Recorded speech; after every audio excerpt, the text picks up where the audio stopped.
የሚያሰራጨው የሚያመርተው ሚኒስትሩ መስሪያ ቤቱ ነው ይሄን አርኤፍአይዲው ደግሞ ማንኛውም ሰው ሊያነበው አይችልም ታርጋ መፍታት አይችልም ፎርጀሪ ለመከላከል በጣም ሙሉ ፊቸርስ የያዘ ነው ኢትዮጵያ የምትለዋን ትልቅ ስዕል ያያየ ለሚኖር ህዝባችን የሚፈልገው ሊያመጣ ይችላል ከምልክት አንፃር ለትናንሽ መኪናዎች የዕለት አይሰጥም እነዚህ በግሪን እንደሚታተም አይችልም ሙሉ መረጃውን መደራጅቶ መጠበቅ ሰላም ጤና ይስጥልን ውድ አድማጭ ተመልካቾቻችን ፋና ፖድካስት ወቅታዊ ዝግጅታችን ተጀምሯል በዛሬው ወቅታዊ ዝግጅታችን እንግዲህ እንደሚታወቀው የኢትዮጵያ ትራንስፖርትና ሎጂስቲክ ሚኒስቴር አዲሱን የተሽከርካሪዎች ሰሌዳ ወይም ደግሞ ታርጋ ይፋ አድርጓል ይህንን ተከትሎ እንግዲህ ለምን የተሽከርካሪ ሰሌዳ ወይም ደግሞ ታርጋ መቀየር አስፈለገ ምን ነገሮችን አቋቷል ፋይዳውስ ምንድነው የሚለውን ልንነጋገር እዚህ ስቱዲዮ አንድ እንግዳ ጋብዘናል እንግዳችን እንግዲህ በኢትዮጵያ ትራንስፖርትና ሎጂስቲክ ሚኒስቴር የሚኒስትሩ አማካሪ አቶ ከድል ማግስት ኢብራሂም ይባላሉ እንዲሁም እኔ ሄለን ታደሰና ባልደረባዬ መላኩ ገድፍ አብረናችሁ ቆይታ እናደርጋለን አብራችሁን ቆዩ እንግዳችን እንኳን ደህና መጡ መሌም እንኳን ደህና መጣ ስሞትን በጣም ወድጄዋለሁና እንደው ከስሞት ለመጀመር በጣም ጓጉቼ ነበር ፕሮግራማችንን እስክንጀምርና ከድል ማግስት የሚለው እንዴት የመጣ ይሆን እሺ እጅግ በጣም አመሰግናለሁ ስለጋበዛችሁን ያው አገራዊ በሆነው ኢሹ ላይ እንደዚሁም ደግሞ ለህዝባችን ግልጽ ማድረግ አስፈላጊ በመሆኑ ስለጋበዛችሁን በመስሪያ ቤቱ ስም አመሰግናለሁ ያው እንግዲህ እንዳነሳሽው ከስሜ ለመጀመሪያ ያው ከድል ማግስት አንድ ስም ነው ይህ የተባለው እንግዲህ በሶማሌ ወደ ሀገራችን ወረራ በተወረረ ጊዜ ያው እንግዲህ ከተጣዋች እንደዚሁም ያንዳንዱ ዜጋ የዘመተበት ሁኔታ ነበር ከዘመተ በኋላ ሶማሌ ከተመለሱ በኋላ ድጋሚ ሶማሌ ወረራ ፈጽሞ ነበርና የዛን ጊዜ ወቅቱ 1973 አካባቢ ነበር አባታችን ዘማች ነበር የሐረር ሰው ነው ዛዘምተው ባጋዳሚ ተመተው ወደ ሀገር ቤት ተመልሰው ነበርና ልክ እሳቸው ቁስላቸውን ተታክመው ተመልሰው ከሄዱ በኋላ ያው ካራማራ ደርሰው ነበር ከካራማራ ሶማሌ ተመለሰ ስለዚህ ያንን ድል ተንተርሶ ሲመጡ ነው ተወልጃለሁ የመጀመሪያ ልጅ ስለሆንኩ ከድል ማግስት ኢብራሂም ተብዬ ተጠራው ማለት ነው ያው ከሙስሊም ናቸው ነገር ግን ይሄን ስም በድፍረት ያወጡበት ሁኔታ ያለው ከድል ማግስት ኢብራሂም በከር ይባላል በጣም ደስ ይላል በጣም ስለመጡና አመሰግናለን እንግዲህ ሄለን ቀደም ብላ እንዳነሳችው የትራንስፖርትና ሎጂስቲክስ ሚኒስቴር አዲሱን የተሽከርካሪዎች ሰሌዳ መለያ ቁጥር ይፋ አድርጓልና ምናልባትም ከ20 ምናምን አመት በኋላ ነው ይሄ አዲሱ የተሽከርካሪዎች መለያ ቁጥር ይፋ የሆነውና ምናልባት ምንድነው ምክንያቱ ምንድነው ገፊ ምክንያቶች ምንድናቸው ከነባሩና ከአዲሱ ነባሩ ምን ጉድለት ኖሮት ነው አሁንስ አዲሱስ ምን ነገሮችን ያካትታልና እንዴው ገፊ ምክንያቶች ምንድናቸው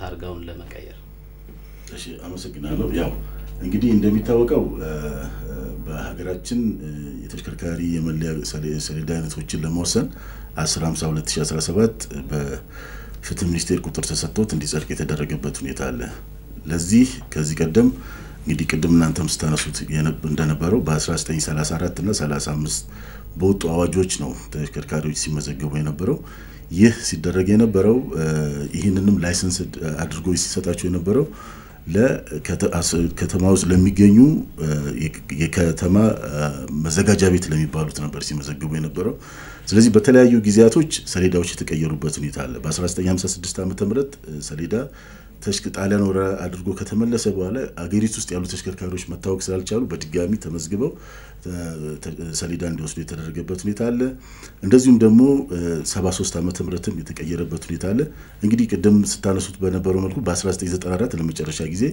የተቀየረበት ሁኔታ አለ እንግዲህ ይህ 1994 ዓመተ ምህረት የተቀየረው ሰሌዳ ኦልሞስት አሁን ወደ 24 ዓመታት አካባቢ ያስቆጠረ ነው በዚህ ጊዜ ውስጥ እንግዲህ ብዙ ተግዳሮቶች ነበሩት አንደኛ ምንድነው ተሽከርካሪዎችን አገራችን ውስጥ ያሉትን የተሽከርካሪዎች ቁጥር ማወቅ የተቸገረንበት ሁኔታ ነበር ምክንያቱም እንግዲህ በየሚዲያው እንደምታዩት እንደዚሁም ዱፕሊኬሽን ነምበርስ ነበሩ ከቁጥጥር ማለስም ይሁን ከምርትም አመራረት ሂደትም አንዛሪውን ዲዛይን ዱፕሊኬሽኖች ነበሩ ሁለተኛ ደግሞ የምርት ሰንሰለቱ ኮንትሮል የሚደረግ አልነበረም ይመረታል ከተመረተ በኋላ ይሄኛው ሰሌዳ የት እንዳለ ትሬስ አርገን የምናገኝበት ሁኔታዎች አልነበሩም ሶስተኛ ፎርጀሪ በጣም ይሰራል አንድ ተሽከርካሪ አሁን እንደምታውቁት ያው ለሚዲያም ግልጽ የሆነ ነገር ስለሆነ አንድ ተሽከርካሪ ካረጀ ከተወገደ በኋላ የዛ ተሽከርካሪ ፋይልና ሰሌዳ ለአዲስ ተሽከርካሪ እየተሰጠ የሚመዘገብበት ሁኔታ አለ።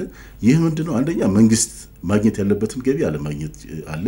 ሁለተኛ ደግሞ ተሽከርካሪ ቁጥር ላይ ኢንፍሉዌንስ እየፈጠረ ለፖሊሲ አውጪዎች ለዲሲዥን ሜከሮች ችግሮች የፈጠረበት ሁኔታ ነው ያለው። እንደገና ደግሞ ተሽከርካሪዎቹን ለመመዝገብ በሚደረግበት ጥረት ላይ የተሽከርካሪ ቻንሲ ቁጥርና ኢንጂን ቁጥራቸውን ለማወቅ የተቸገርንበት ሁኔታ ስለነበረ እንደዚሁም ደግሞ የብልሹ አሰራር መንስኤ ነበረ። እንደሚታወቀው ያው ሪጂናልስ እና ከተማ መስተዳድሮች ይሄንን ስራ ያከናውኑታል። ይሄንን ስራ በሚያከናውኑበት ጊዜ አንድ ሰሌዳ ከተመርቶ ክልሉ ወይ ደግሞ ከተማ መስተዳድሩ ከደረሰበት እጥፍ ክፍያ እየተከፈለ ለብልሹ አሰራር የተዳረገበት ሁኔታ ስለነበረ ይሄንን ማስተካከል አስፈላጊ ሆኖ በመገኘቱ በተጨማሪ ሰሌዳ ላይ የተቀመጡት ፊቸርስ ለፎርጀሪ በጣም ኢዚ በመሆናቸው ማንኛውም ኢምቦስ በማድረግ የትኛውንም ቀለም በመቀባት እየተጠቀሙበት በመሆኑ ሌላው ለአንዳንድ ሁኔታዎች ለሰላም ተነሳሽነት ለሌላቸው አካላት ለሌላ መገለጫ የሆነ ስለነበረ ያንን ማስተካከል ተገቢ በመሆኑ ያንን ውሳኔ የተወሰነበት ሁኔታ አለ። በዛም ተንተርሰን ነው 10/50/2017 ያጸደቅነው። እንግዲህ ሌላውም ደግሞ ተጨማሪ ምክንያቱ ዓለም አቀፍ ተሞክሮችና ዓለም አቀፍ ስምምነቶችንም ማንሳት እንችላለን። እንደው የዓለም አቀፍ ተሞክሮችና ስምምነቶች ምን ይመስላሉ? አሁንኛ ካደረግነው ከሰሌዳ ቀየራ ጋር ዋናው ገፊ ምክንያታችን ይሄ ዓለም አቀፍ ስምምነት የፈረምናቸው ስምምነቶች አሉ። እንግዲህ ትላንትናም እንዳያችሁት ያው የቀጠና የአፍሪካ ቀጠናው ጭነት ለመጀመሪያ ጊዜ የላክንበት ሁኔታ አለ። ይህ እንደገና ደግሞ የኢስት አፍሪካ ጋር ያለን ኮኔክሽን አለ። እነዚህ ነገሮች በጣም ገፊ ሆነው ወደ ሰሌዳ ቀየራ እንትዳሉላቸው። ለምሳሌ ለኛ እስከዛ ድረስ ተሰጥቶን የነበረው በቪየና አግሪመንት የተሰጠን ኢቲኤች የሚለው ሲምቦል ነው ለኛ የተሰጠን። አሁን ኦብቪየስሊ በግልጽ የምታውቁት ኢቲ የሚለው የእንግሊዘኛን አብሪቬሽን ለኢጂፕት ነው የተሰጠው። ስለዚህ ኢጂፕት ኢቲን መጠቀም ትችላለች። እኛ ደግሞ ኤኒ አገር ሊያቀድ የሚችለው ኢቲኤች በሚለው ስለሆነ እነዚህን እኛ መንግስት ከፈረመቻቸው አግሪመንቶች አንፃር ኢቲኤች ማድረጉ ለቀጠናዊ ትስስራችን ጠቃሚ በመሆኑ እነኚህ ገፊ ምክንያቶች ናቸው። የመመሪያ 10/50/2017 ጸድቆ ወደ ትግበራ ገብቷልና ምንድነው እነዚህ የአዲሱ ይፋ የሆነው የአዲሱ የተሽከርካሪ ሰሌዳ ምልክትና አይነቶች ምን እናካተዋል ብንል ምናልባት ከያንዳንዱ የተለያዩ ተሽከርካሪዎች አሉና ከዛ አንፃር እስቲ ያለውን ነገር ያብራሩልን። በማህበራዊ ሚዲያውም ሲዟወር እንዳየነው የተለያዩ ኢቭን ማናያቸው ምልክቶች ግን ያሉባቸው ምልክቶች እንዳሉ ያየን ነውና በተለይ እነሱን ሞር ብናነሳቸው ያው እንግዲህ ቅድም ስናነሳ እንደነበረው አንደኛው እነኚህ ወደ ሀገራችን የምናመርታቸው ሰሌዳዎች የሚመጡት በውጪ ጥሬ ገንዘብ ነው። ስለዚህ ያ እያንዳንዱ ለምሳሌ አንድ ተሽከርካሪ ካታጎሪ በቀየረ ቁጥር ሰሌዳ ነበር ስንቀይር የነበረው። አሁን ለምሳሌ አንድ ተሽከርካሪ ታክሲ ነበረ። ታክሲ የሚሰጠው ታርጋ ኮድ 1 ነው። ስለዚህ ይሄ አገልግሎቱን ቀይሮ ወደ ኮድ 3 ሲቀይር የንግድ አገልግሎት ሲጀምር ሰሌዳውን ኮድ 1ን እንቀበለውና ምን እንሰጠዋለን? ኮድ 3 እንሰጠዋለን። እንግዲህ ለዚህ ሁሉ ያኛው ይወገዳል፣ ይሄ ለዚህኛው ደግሞ አዲስ እንሰጣለን። ይሄ እያንዳንዱ ዶላር ነው፣ የጥሬ ዕቃ ወጪ ነው ያለው። አሁን ላይ ይሄ መመሪያ ያደረገው ምንድነው? እያንዳንዱ ተሽከርካሪ በወጥነት ሰሌዳ ነው የሚወስደው። አሁን ለምሳሌ የታክሲ አገልግሎት የሚሰጠው ተሽከርካሪ ኤ 0 ያዘ ሰሌዳ ቢሰጠው ይሄ ተሽከርካሪ አገልግሎቱ ቢቀይር የምንቀይርለት ስቲከር ነው የምንሰጠው። ታርጋው ቁጥሩ አይቀየርም። ይሄ ተሽከርካሪ ወደ ሀገር ውስጥ ከገባ ጊዜ ጀምሮ ፋይናል ሂስትሪ ውስጥ ያልቅ ድረስ ሊይዘው የሚችለው ሰሌዳ ይሄን ብቻ ነው። ስለዚህ ምንድነው የምናደርገው? የአገልግሎት ለውጦች ባሉ ቁጥር ስቲከር እየሰጠን ነው የምንሄደው። የታክሲ አገልግሎት ሲሆን ነጭ መደብ ከቀይ ፊደላት ጋር ያለው የመለያ ቁጥር ስቲከር ይሰጠዋል ማለት ነው። ሰሌዳው ግን ኖርማሊ በፊት የነበረው ሰሌዳ ይዞ ነው የሚቀጥለው። ልክ አገልግሎቱን ጨርሶ የንግድ በሚሆንበት ጊዜ ነጭ መደብ በአረንጓዴ የታተመ ስቲከር ይሰጠዋል። ስለዚህ ያንን ስቲከር ጎንና ጎን ላይ ለጥፍና ተሽከርካሪ በኖርማል በ0 ይሄዳል ማለት ነው። ስለዚህ እንደዚህ ያደረግን አትሊስት ሰሌዳው ላይ ያሉትን ብክነት የቀነስንበት ሁኔታ ያለው። ሌላው እንግዲህ የምታውቁት እነኚህ ሶስቱ ፊደላቶች የተቀመጡት ከዚህ ቀደም ከነበሩ ከቁጥሮች አያያዝ አንፃር ችግሮች አጋጥመውን ብዙ ተሽከርካሪ ቁጥርን ሰሌዳችን ሊመዘግብ ባለመቻሉ ምክንያት ነው። ከዚህ ቀደም የምታውቁት እዚህ ጋር ያለው ሰሌዳ 5 ነበር። ስለዚህ 5 ሆኖ የአልፋቤት አለው። ያ አጠቃላይ ሆኖ 9 ሚሊዮን ሰሌዳዎች ነው ሊይዝልን የሚችለው። አሁን ኦልሞስት 1.6 ሚሊዮን አካባቢ ሰሌዳዎችን መዝግበናል። ግን ማክሲመም እንደተጠውነት 9 ሚሊዮን ነው የሚመዘገበው። አሁን ላይ ግን ይሄ ፊቸር ኤኤኤ ይዘን እነኛ አራቱን ዲጂት እስከ 121 ሚሊዮን ተሽከርካሪዎች ድረስ መመዝገብ እንችላለን።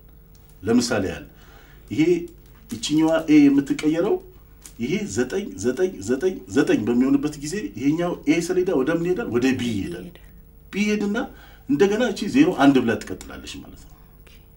ልክ ይሄኛው ቢ 9 በሚሆንበት ጊዜ ደግሞ እቺ ቢ ወደ ሲ ትሄዳለች ማለት ነው። ምናልባት ታርጋዎችም አሉ እሱ ማሳየት እንችላለን። ይሄኛው ሰሌዳ እዚህ ጋር አሁን ይሄ ቢ ኤኤቢ 0099 ሲሆን ያ ስለዚህ እንደገናም ደግሞ እዚህ ጋር ሲ ቤት አለን ኤኤሲ 0500 እያለ ቁጥሩ እንደዚህ ያለ የሚሄድበት ነው። ሌላው ተጨማሪ እዚህ ፊቸር ላይ ያለው ሰሌዳ ያለው ፊቸር እዚህ ጋር እንደሚታየው ኪውአር ኮድ አለው። ይሄ ኪውአር ኮድ ማንኛውም በስልኩ ላይ አፕሊኬሽን የተጫነለት አካል ሊያየው የሚችለው ነው። እዚህ ላይና አርኤፍአይዲው ላይ የተለያዩ ዶክመንቶች ናቸው ያሉት። ይሄ እዚህ ኪውአር ኮድ ላይ ያለውን ስልኩ ላይ ስካነር የጫነ ሰው ሊያዩ በሚችል ለምሳሌ ይሄ ሰሌዳ ኤኤሲ 0500 መሆኑን ማረጋገጫ ከዚህ ከኪውአር ኮድ ላይ ያገኛል። በተጨማሪ የዚህ የ500 የዚህ ኤኤሲ 500 ባለቤቱ ማን ነው የሚለውን ነገር ከዚህ ሊያገኘው ይችላል። ነገር ግን ይሄ አርኤፍአይዲ ውስጥ ያለው ግን ይሄ ተሽከርካሪ የት እንደተመዘገበ አድራሻውን ቻንሲውን ኤቭሪ የተሽከርካሪውን ሙሉ መረጃ የሚይዘው እዚህ ጋር ያለው አርኤፍአይዲ ነው። ይሄን አርኤፍአይዲውን ደግሞ ማንኛውም ሰው ሊያነበው አይችልም። ስፔሻሊ በትራንስፖርትና ሎጂስቲክስ ሚኒስቴር ዴሊጌት የተደረጉ አካላት እነኚህ ጸጥታ የሚያስከብሩ አካላት ለነሱ ካልሆነ በስተቀር ይሄን አርኤፍአይዲ ሊያነብ የሚችል አካል ማንም የለም። ስለዚህ ይሄ እዚሁ ኪውአር ኮድ ውስጥና አርኤፍአይዲ ውስጥ ያለው ሪዲንግ ራሱ የተለያየ ነው፣ የማይገናኙ ናቸው። ይሄኛው የዚህኛው ማረጋገጫና የባለቤትነቱ ማረጋገጫ ነው። እዚህኛው ላይ ግን ሙሉ የተሽከርካሪው መረጃ አለ፣ ሙሉ የተሽከርካሪ ሂስትሪው አለ፣ የተሽከርካሪው አይነት እስከ አገልግሎት የሚሰጥበት ድረስ ሁሉ አለ፣ እስከ የሚሞትበት እስከሚወገድበት ጊዜ ድረስ። ደሴም ሴናሪዮ ዊንድሺልድ ላይ የሚለጠፍ አርኤፍአይዲ አለ። ከዚህኛው አርኤፍአይዲ ጋር ተናባቢ ሆነ እሱ ላይ ዊንድሺልዱ ላይ ይለጠፋል። ዊንድሺልዱ ላይ ከተለጠፈ በኋላ እሱ የሚነሳ አይደለም። አንዴ ሪሙቭ ካረግሹ መልሰሽ ሌላ መኪና ላይ የማይለጠፍ።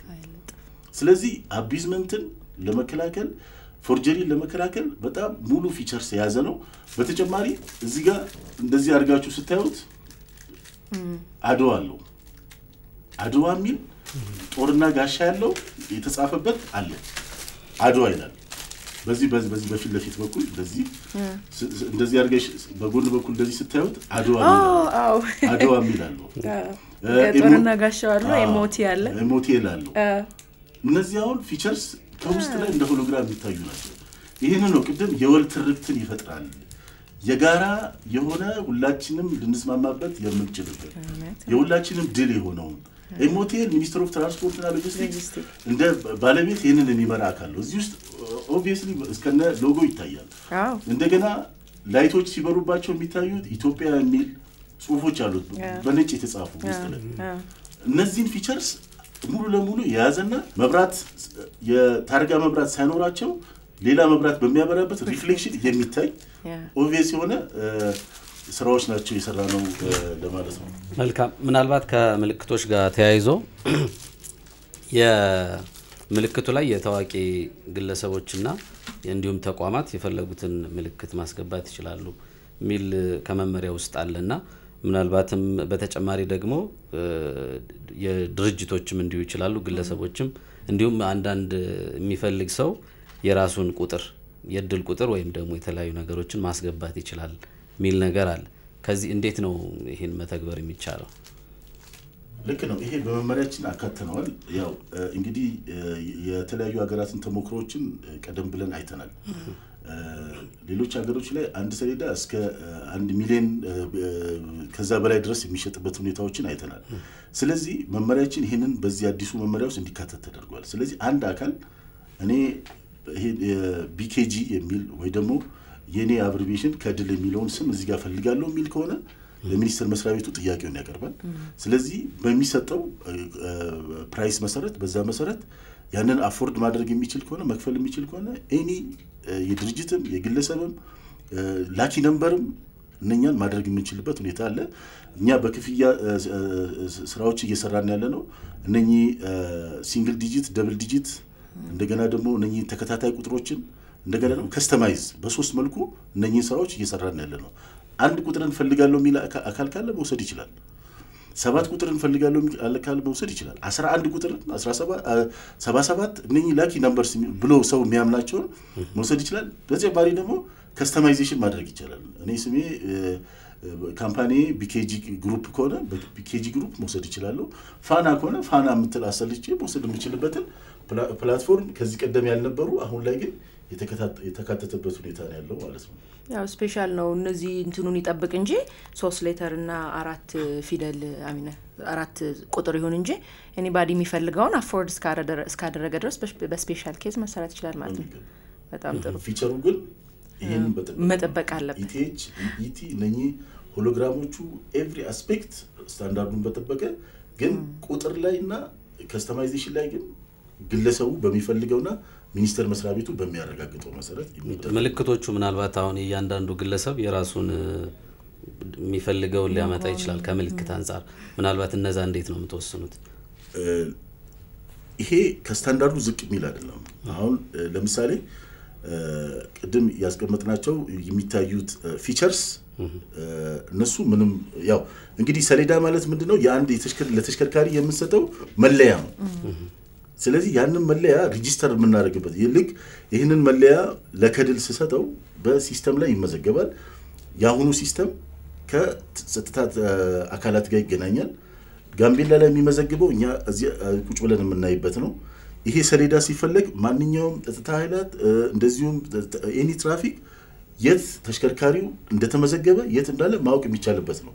ስለዚህ የመለያ ቁጥር እስከሆነ ድረስ የተለየ ፊቸር ሳይመጣ ባለው ፊቸር አሟልቶ የሚፈልገውን ከስተማይዝ ማድረግ የምንችልበት ሁኔታ አለ። የአዲሱ የታርጋ ወይም ደግሞ የመኪና ሰሌዳ አሰጣጡና ስርጭቱ ምን ይመስላል? መኪና መገጣጠሚያዎች አሉ፣ አምራቾች አሉ፣ ግለሰቦች ደግሞ አሉና የነሱ ኃላፊነት ግዴታ እንዴት ነው ማለት የሚያሰራጨው የሚያመርተውስ ሚኒስትሩ መስሪያ ቤቱ ነው? ትክክል ነው። ያው እንግዲህ ይሄንንም በመመሪያ ውስጥ አካተነዋል። ያው የሰሌዳው የሚያሰራጨው ፐብሊክ የሰራተኞች ትራንስፖርት አገልግሎት ነው።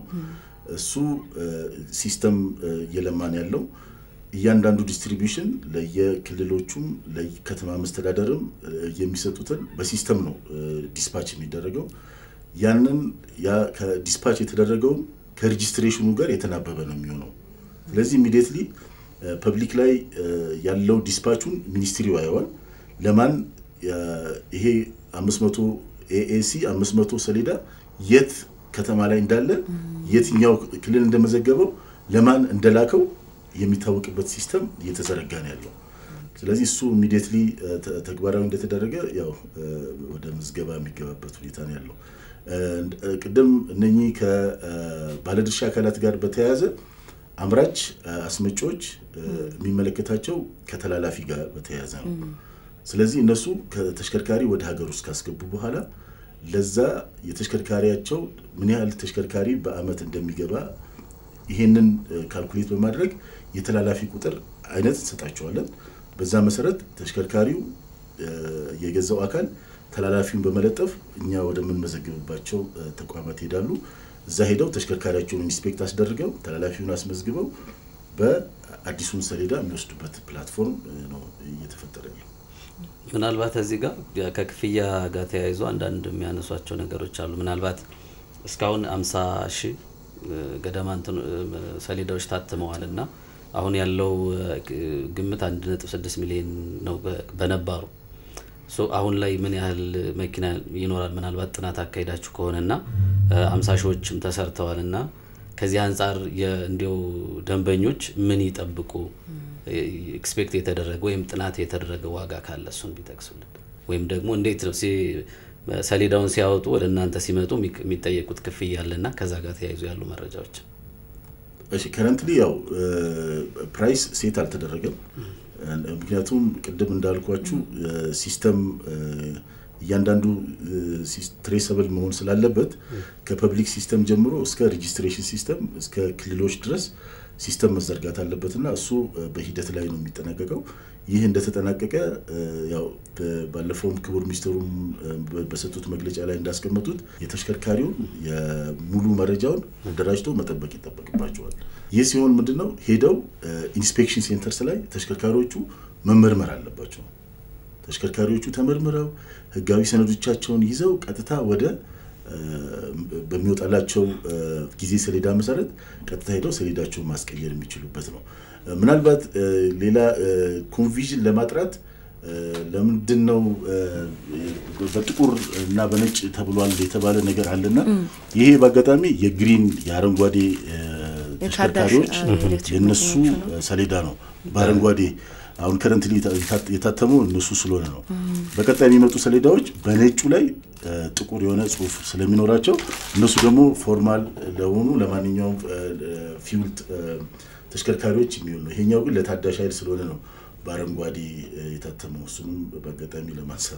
እኔም ለማንሳት ያሰብኩ ነበር አይቼው ስለነበረ መመሪያው የታዳሽ ኃይል ወይም ደግሞ እነዚህ ኤሌክትሪክ ካር ምንላቸው የተለየ እነዚህ በግሪን እንደሚታተም አይቼ ነበርና ሌሎቹስ አሁን ቅድም ወደ ኋላ መመለስ እንዳይሆንብኝ ብዙ አገልግሎት ሰጪ ተቋማት የሃይማኖት ተቋማት አሉ መንግስታዊ የሚሆኑ መንግስታዊ ያልሆኑ ኤንጂኦ ብዙ አሉ አይደለ እነሱ የሚያገኙትም በነጩ በጥቁር ሆኖ ግን በስቲከሩ ብቻ ነው የሚለያየው ሁሉም በስቲከር ብቻ ነው የሚለያየው እነኚህ በአብዛኛው እነኚህ ኮድ ዲፕሎማት ላይ ግን ውጪ ጉዳይ የሚሰጣቸው ኮድ ስላለ በዛ መሰረት እየታተመ የሚሰጣችበት ሁኔታ ይፈጠራል ያው ከአገራችን የገባችበት አግሪመንት ስለሆነ ማለት ነው መልካም ምናልባት ቀደም እንዳነሱት አዲሱ መመሪያ ወይም ደግሞ አዲሱ የተሽከርካሪ ሰሌዳ የወል ትርክትን ከማስረጽ አንፃር እንዲሁም ደግሞ የሚሰሩ ፎርጂድ ሰሌዳዎችን ከመከላከል አንፃር ከፍተኛ አበርክቷል ተብሎ ይተበቃልና የወል ትርክትን ከማስረጽ አንፃር ጥሩ ሚና አለው ስንል ቀደም መነካክተናል ምን ማለት ነው ከዚህ ቀደም የነበሩ ሰሌዳዎች ለአንዳንዱ ጥሩ የተሻለ ነገር ብሎ ያስባል በአንዳንድ ቦታ ደግሞ ላላስፈላጊ ጥቃቶች የተዳረጉበት ሁኔታ አለ ይህ ሲሆን ያው የኢትዮጵያ ደግሞ እንደ ሀገር የገባችበትን የነኚህ ውሎችን ማስተግበር ይተበቅብናል ይህ ሲሆን ሁሉም ቅድም ስናነሳቸው የነበሩ የተለያዩ ሰሌዳዎች ያሉት ኢትዮጵያ ውስጥ ነው ስለዚህ የኢትዮጵያን ኢሜጅ ማየት ማንኛውም ሰው የሚጠላ ነው ብለን አንወስድም ትራንስፖርት ደግሞ በተጨማሪ ደግሞ ትራንስፖርት ደግሞ ሲምለስ ነው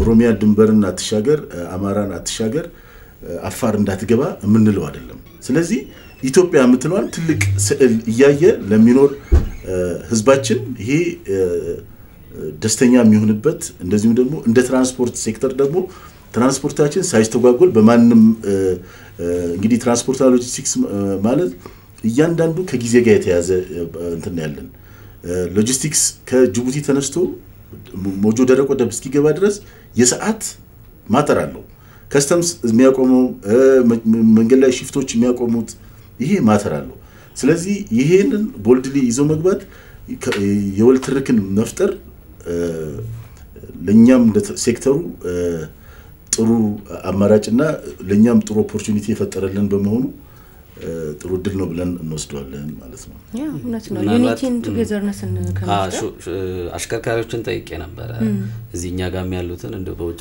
በማቃቸውንም ጠይቄያቸው ነበርና አዲሱ መመሪያ እንደው ከመዘግየቱ ውጪ በጣም አብዛኛውን ማለት ሁሉንም በሚባል ደረጃ ደስተኞች ናቸው ሹፌሩ አንደኛ በየትኛውም አካባቢ ተንቀሳቅሰ ያለ ምንም ልዩነት መስራት ትችላለህ።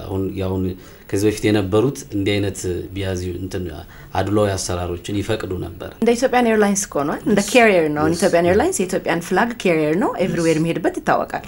አሁን የኛን መኪና ወይ የኛም አሽከርካሪዎች ኢቲኤች የሚለው መለያችን የትም ብንሄድ በማንኛውም ሁኔታ ኢትዮጵያና ኢትዮጵያዊ መሆናችንን የሚገልጽ ስለሆነ ቱጌዘርነስን አንድነትን ከመፍጠር አንፃር በጣም ደስ የሚልትን ነገር አለው። ግን ያው አንዳንድ ጊዜ ክልሎች የተለያዩ ክልሎች ታርጋ በመሸጥ ገቢ ያገኛሉ አይደል? እሱንስ እንዴት ነው ኮምፐንሴት ብናደርገው ነው ወይስ ይሄ ታርጋ ስርጭቱ ሲጀመር ኢቲኤች ይሁን እንጂ መለያው በያሉበት በየሚኖርበት አካባቢ ነው ሰዎች ታርጋውን ሰሌዳውን ማግኘት የሚችሉት ክልሎች ሊያገኙት የሚችሉት ገቢ አይቋረጥም ወይ? ይሄ በጣም ጥሩ ጥያቄ ነው። ያው እንግዲህ መመሪያችን ላይ ተካቷል። ምንድነው ክልሎች ከዚህ ቀደም ሲሰሩት የነበረውን ስራ በተለመደ መልኩ ይቀጥላሉ። ስለዚህ ኦሮሚያ ላይ የተመዘገበ ተሽከርካሪ አሁንም እዛው ኦሮሚያ ላይ የሚመዘገብበት ሁኔታ አለ።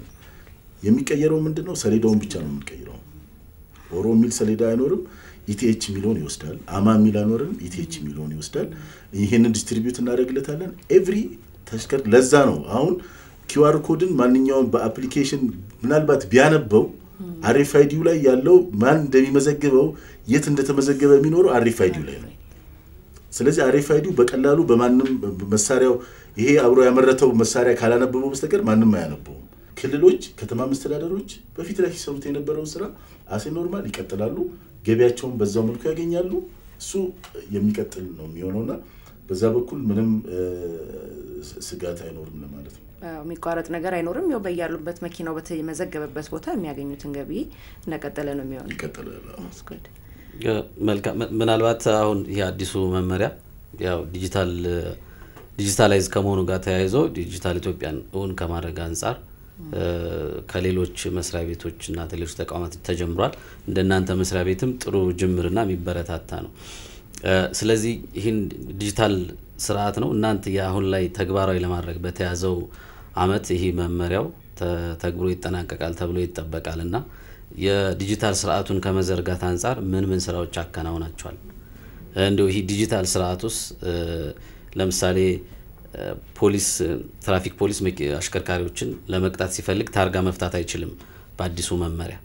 እንዴት ነው እነዚህ ውሳኔዎች እነዚህ የህግ አስከባሪ አካላት በምን መልኩ ነው ይሄን አክሰስ የሚያደርጉት? ዲጂታል ያው ይሰጣቸዋል ግን እንዴት ነው የሚሆነው? እሱን ቢያብራሩልን።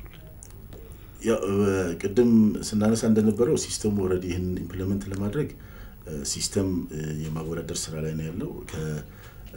ከምርት ጀምሮ እስከ ሰሌዳው ላይ እስከሚለጠፍ እንደዚሁም ደግሞ እነኚህ ለኢንፎርስመንት እስከምንጠቀምበት ጊዜ ድረስ ነው። ስለዚህ ምንድነው ሲስተሙ እንዳለቀ ለጥታ አካላት እንደዚሁም ደግሞ ለኛ መዋቅር ባለድርሻ አካላት ተብሎ ለሚታሰቡ ትሬኒንግ ይሰጣል። ምክንያቱም ቅድም እንዳልነው ሰሌዳ በአዲሱ መመሪያ አይፈታም። ስለዚህ አንድ ትራፊክ ሰው በሌለበት ሰሌዳው መኪናውን ህገወጥ ሆኖ ቢያገኘው ምን ማድረግ አለበት የሚለው በየትኛው ሲስተም በኪውአር ይጠቀም በአርኤፍአይዲ ይጠቀምና ቴክስት ለሚመለከተው አካል ያድርስ የሚለው እሱን ኦሬዲ ስልጠናዎችን አዘጋጅተን ስልጠና የምንሰጥበት ሁኔታ ነው ያለው። ይሄኛው ግን ሰሌዳ ሳይፈታ ኢዚሊ ለባለቤቱ በቴክስት ሜሴጅ ቢደርስበትን ፕላትፎርም ይዞ ይመጣል። መልካም። ምናልባት ስለ ግዴታዎች የምዝገባ ሂደት ላይ ያው አሁን በክልሎች የነበረው አሰራር እንዳለ ይቀጥላሉ ነው ያሉንና ምንድነው ግዴታቸው? አስመጪዎች አሉ፣ መገጣጣሚያዎች አሉ፣ እንዲሁም ደግሞ አምራቾች አሉ። ከዛ ግለሰቡ ደግሞ ምዝገባ ሲያካሂዳል። እነዚህ ባለድርሻ አካላት ምንድነው ግዴታቸው? የሚጠበቅባቸው ይሹ አንደኛ ያው ከገጣጣሚዎች አንፃር ያው ወደ ሀገር ውስጥ ገብቶ የሚገጣጠሙ ተሽከርካሪዎች ኤስኬዲ ወይ ሲኬዲ ነው ሊሆን የሚችለው። ስለዚህ እሱን ከላይሰንሳቸው ጋር ከሚሰጣቸው የብቃት ማረጋገጫ ጋር ተሽከርካሪውን ወደ ምዝገባ ጣቢያ ማቅረብ ነው። እሱ ተሴም ሲናሪዮ ይቀጥላል። ያው እነኚህ ቅድም አስመጪ ያልናቸው ደግሞ አስመጪ ራሱን የቻለ ተላላፊ ሰሌዳ ይሰጠዋል። ቅድም እንዳልነው በአመት ውስጥ ምን ያህል ተሽከርካሪ ወደ ሀገር ውስጥ ያስገባል፣ ምን ያህል ዝውውር አለው የሚለውን በማየት ከዚህ ቀደም አንድ አቢዩዝመንት ሲፈጠርበት የነበረው ተላላፊ ስለሆነ ነው። ተላላፊ ለእያንዳንዱ አስመጪ የሚሰጠው ራሱን በቻለ መልኩ ነው የሚደረገው። ምክንያቱም ተላላፊ ቦርደር ላይ የሄደ ተሽከርካሪዎች እየተለጠፉ የሚገቡበት ሁኔታም ስለነበረ የእለት ሰሌዳም ደሴም ሲናሪዮ ቢጠቀምበት ስለነበረ ያንን ከመቅረፍ አንፃር እያንዳንዱ አስመጪ በአመት ውስጥ ምን ያህል ተሽከርካሪ ወደ ሀገር ውስጥ ያስመጣል የሚለው ጥናቶች ተጠንተዋል። ስለዚህ በዛ ተንተርሰን የተላላፊ ሰሌዳም እነዚህ ደግሞ ወደ ሀገር ውስጥ ሲገቡ ከስታንዳርድ በላይ ለሆኑ ተሽከርካሪዎች ነው የእለት ሰሌዳ የሚሰጣቸው። ሀገራችን 491/2014 የክብደትና የመጠንን የመወሰን የኛ ሚኒስትሮች ደንብ ያወጣዋል። እሱን ተንተርሰን መመሪያ ያዘጋጀን ነው። በዛ ኦቨርሳይዝ ለሚሆኑ ተሽከርካሪ ብቻ ነው የእለት ለትናንሽ መኪናዎች የእለት አይሰጥም። ግን ያንን አቢዩዝመንትም ለመከላከል እሱም ጥናቶች ተጠንተው ተጠናቋል። ትልልቆቹ መኪኖች ተሳቢም ቦቴም ሁሉም ብቻ በስቲከር ነው የሚለዩት አይደል? በስቲከር ነው የሚለዩት። ታርጋቸው እንደዚህ እንዳለው ነው። እሺ ባለ 2 እግር ተሽከርካሪዎችና ባለ 3 እግር ተሽከርካሪዎችስ እነሱስ እንደዚህ አይነት 3 በ4 የሆነ አይነት ሰሌዳ ነው የሚኖራቸው ወይስ ለነሱ የተለየ የተዘረጋ ነገር አለ? ለነሱ አሁን ባለ 2 እግር ለሆኑትና ባለ 3 እግር ለሆኑት ከዚህ በተለየ መልኩ ፕሌት አላቸው። 3 ፊደልና 3 ቁጥሮችን የያዘ ነው እና ጥቁር ሆኖ የነሱ ቁጥር ግን የሚታተሙ በቀይ ነው። ስለዚህ ለ2 ዊለርስ እና ለ3 ዊለርስ በዛው መልኩ ይቀጥላል ማለት ነው። መልካም ምናልባት እንግዲህ እንደተባለው በተያዘው በጀት አመት ነው መመሪያው ተተግብሮ የሚጠናቀቀውና እንዲያው ከባለድርሻ አካላት ምን ይጠበቃል ይላሉ? ያው በአብዛኛው አንበሳው ድርሻ በሚኒስቴር መስሪያ ቤታችን በኩል ነው ያለው። ኦልሞስት አሁን የምርት ሂደቱ ተጠናቆ ወደ 50,000 የሚሆኑ ሰሌዳዎች ወደ ሀገር ውስጥ ገብተዋል። እነኚህ በቀጣይ ወደ 100,000 ይገባሉ። ሲስተማችንም ኦሬዲ አሁን ወደ ለይቶ ወደ ማልማት መጠናቀቁ ነው። ይህ እንደተጠናቀቀ ያው ቅድም እንዳልነው ስልጠናዎችን ለባለድርሻ አካላት እንሰጣለን። እንደዚሁም ካሁን ጀምሮ በተለያዩ እንደዚሁ እንደፋና ተደራሽ ለሆኑ ሚዲያዎች ጋር በጋራ በመሆን አትሊስት ከያንዳንዱ ተሽከርካሪ ባለቤት ካስመጪው ከገጣጣሚው ምን ይጠበቃል የሚለው አዌርነስ እየፈጠርን እንጠብቃለን። ኢሚዲየትሊ እንግዲህ በተቀመጠው ጊዜ ገደብ ውስጥ ያሉትን ተሽከርካሪዎች ክልሎች እያንዳንዳቸው ክልሎች በአካባቢያቸው ያሉ ተሽከርካሪዎች የመዘገባቸው ተሽከርካሪዎች ምን ያህል እንዲሆኑ እንዲያሳውቁ ደብዳቤ ተጽፏል። ለዛም ፊድባክ እያገኘን ነው። በእያንዳንዱ ክልል ምን ያህል ተሽከርካሪ ያለን የሚለውን ታንጀብል የሆነ ተጨባጭ የሆነ በመረጃ እየተላከን ያለው እሱን አጥርተን ኢሚዲየትሊ ሰሌዳውንም ዲስትሪቢዩሽን የምንሰራው በዛ ልክ ስለሆነ እነኚህ ስራዎች እየተሰሩ ናቸው። ኢሚዲየትሊ በተቀመጠው ጊዜ ውስጥ ለማጠናቀቅ እግዚአብሔር ይረዳናል እንጥራለን። ኦልሞስት ቀደም ያው መሊያንስ ቶታል ግን ያው 1.6 ሚሊዮን የሚሆኑ መኪናዎች ሰነዶች አሉ አይደል? ፔፐሮችን ሰብስቦ ዲጂታላይዝ ማድረጉም ያው ቀደም እንዳነሳው ኢትዮጵያን ዲጂታላይዝ ከማድረግ ሂደታችን ጋር ትልቅ እንትን ነውና እሱ ፕሮሰሱ ተጀምሯል። በሚቀጥሉት 2 ወራቶች ምናምን ብለን ነበርና ኦሬዲ እንደዛ እያደረግነው እየመዘገብን ነው፣ ዲጂታላይዝ እያደረግን ነው። አሁን የምናደርገው ምንድነው እንደ አዲስ ነው ምዝገባ የምናደርገው። ምክንያቱም ቅድም ለዋናው ለዚህ ሰሌዳ ለውጥ ምክንያት የሆኑ ገፊ ምክንያቶች አሉንና ያንን እንደ አዲስ ተሽከርካሪው በአካል ተገኝቶ ምርመራ ተደርጎለት ነው የሚመዘገበው። አሁን ያንን ዱፕሊኬሽን መውሰድ ማለት ለመልሶ ወደ ኋላ መመለስ ነው የሚሆነውና እያንዳንዱ ተሽከርካሪ ለዛ ነው ኦሪጂናል ሰነድ በማዘጋጀት ተሽከርካሪዎችን እንደ አዲስ በማስመርመር ባለ ንብረቶቹ መጠበቅ አለባቸው ብለን አናውንስ እያደረግን ያለነው። እንደዚሁም ደግሞ ያው እኛም ፐርሰናሊም ከተቋማቶች ጋር በዚህ መልኩ ነው ዲስከስ እያደረግን ያለነው ከኛ ስቴክሆልደርስ ከመዝጋቢዎቹ ጋር ማለት ነው። እንደ አዲስ መመዝገቡ እንዲያውም ቅድም እንዳሉት ሊኖር የሚችሉ ብሎሽ ምክንያቱም በፊት የነበረው ሰነድ ቢሆን አይታወቅም ሊፈጠር እንደሚችል እንደ አዲስ መሰራቱ ግን በትክክልም እንትኑን ሂደቱን ጠብቆ እንዲሆን ፍሎ እንዲያደርግ ያደርጋል ብያስባል። ምናልባት ለመጨረሻ ማስተላለፍ የሚፈልጉት መልእክት ቀረም ይሉት ካለ እሱን መናገር ይችላሉ። እሺ አመሰግናለሁ። እንግዲህ ያው ሰሌዳው ቅድም እንዳልነው የወልትርክትን የሚፈጥር እንደዚሁም ትራንስፖርት ሲምለስ እንደዚሁም ደግሞ ሀገራችን ከገባችባቸው ስምምነቶች አንፃር ሀገራችንን የማንሰራሪያዋ ጊዜ የሚያፋጥን በመሆኑ ሁሉም አካላት ከሚጠበቅበትን መውጣት እንዳለበት ነው።